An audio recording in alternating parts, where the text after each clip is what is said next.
I grew up in a poor family, and it's kind of cool. My dad always taught about being in business and growing, making more. Just how do you be the best that you can be?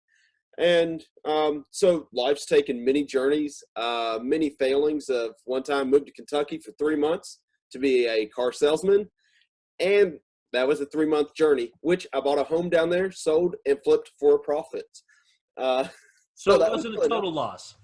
correct. I actually made more money flipping the house than I did as a car salesman. Your journey through business is not been what I'm hearing you say. It's not been a straight path. Correct.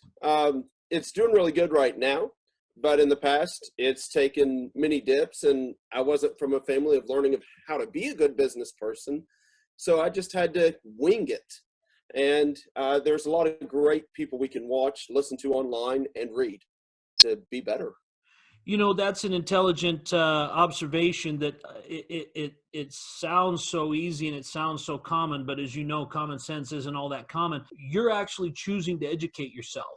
You're actually choosing to better yourself through others' experiences. What brought you to that conclusion that Caleb Pierce wasn't smart enough to do it all by himself, but needed some help? I think really it was just in my grade school. They said that the purpose of schooling is not to learn how to do stuff, but to learn how to learn how to do things.